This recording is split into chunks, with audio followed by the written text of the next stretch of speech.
So as the president prepares to visit the border tomorrow, what will it take to get this whole thing fixed? Joining me now, Pennsylvania Congressman Brian Fitzpatrick. He's a former FBI agent, also a former federal prosecutor. Congressman Fitzpatrick is one of the few Republicans who broke with the president and voted with Democrats to pass two bills that would end the government shutdown without border funding last week. Welcome to the show, sir.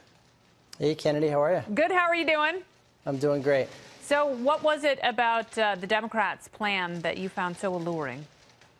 Well, it's nothing to do with Democrat or Republican plans. It's about keeping the government open. You know, I believe more than anybody in border security funding.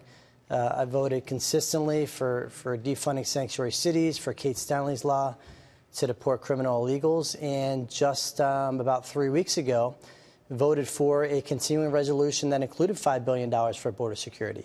But to me, Kennedy, this is about keeping our government funded first and foremost, because part of this government funding program is the CBP, the Border Patrol, and the Coast Guard, the three entities that are responsible for border security.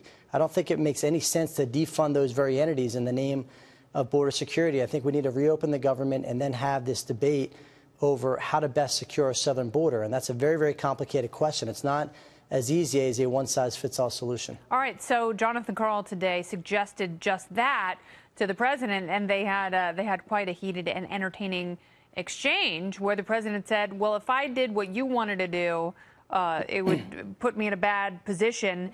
And it would give up some of the leverage that the president is trying to maintain. And if you give up that much and you fund the parts of the government that you find to be essential, what do Republicans have left to go back to Democrats with? Yeah, I don't really think in terms of leverage, Kennedy. This is about doing the right thing. It's a pretty good thing to think about when you're negotiating, though. Well, I mean, if you fund the government, I mean, leverage is having strength on the merits of your argument. And I thought the president did a very good job last night stating that case. And I thought the Democrats did a very bad job in their rebuttal. I will say that. But I think when you're trying to debate something like this on the footing and on the train of a government that's shut down, where the very border protection mechanisms and personnel that we're talking about as the first line of defense are not being funded, they're being furloughed, that's not an argument that makes any sense. Moreover, Kennedy, the FBI is not funded, so the counterterrorism, counterintelligence, cybersecurity, and criminal cases are not being funded. When you talk about aviation security... You say they're not being funded, but people are still working, and they will be paid retroactively. Right, Kennedy. So but it's not like 800,000 people have been fired, and we have to be very careful how we frame all of this, because although it is incredibly inconvenient, particularly for those who live paycheck to paycheck, it's disingenuous to say that all of these people no longer have a source of income and won't from the day the shutdown started. Well, Kennedy, I lived through a shutdown as an FBI agent in 2013, and I'll tell you how this manifests itself. Me as a supervisor had to designate essential versus non-essential personnel, so not everybody shows up to work. We should be doing that all the time. Well, Kennedy, let me tell you, there is no such thing in the FBI as non-essential personnel, I can promise you, because... Really? I read some of those texts between Peter Strzok and Lisa Page. I don't think that some of those exchanges were essential. Well, that activity was not essential, but the personnel in the FBI, and I will tell you, having been through this decision-making process, designating essential versus non-essential, professional staff, for example, are very, very critical to ongoing investigative operations. They manage Title III wiretaps. They manage a lot of surveillance activities. And when they are not reporting to work, because keep in mind, the essential employees, people designated as essential, are reporting to work, not getting paid, but reporting to work.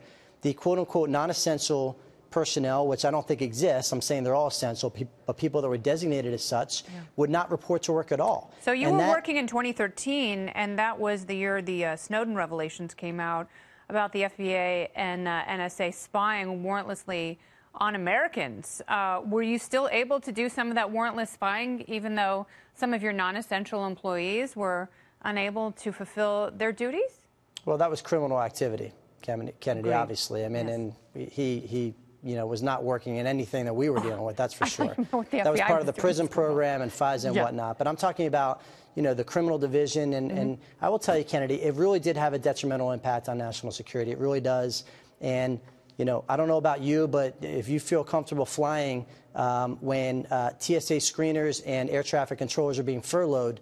You know, I think these are serious things that need to be talked about. I agree. I think we should talk about privatizing the TSA because I think most of it is security theater, and there's so many aspects of government that we see every day that are non-essential, and hopefully this shutdown will illustrate this. I do commend you for not taking a salary during the shutdown because I think it's quite hypocritical for many of your colleagues who are dragging their heels and not making bold moves to be drawing a paycheck when so many don't have that luxury.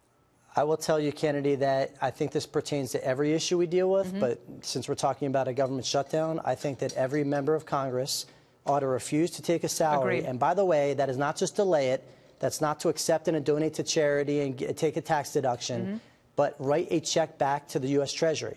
If we're going to put our money where our mouth is and we're going to feel the pain of people that are living paycheck to paycheck, that are not getting paid, it puts a lot in perspective, and it changes your perspective on how to approach the problem and approach the solution. I'm a big believer in that, and I hope that every member of Congress that you interview ask that question to. Yeah, because it's very important. Very few of your colleagues feel the same way, but I do appreciate what you're doing. Thank you so much, Congressman. Thanks, Kennedy.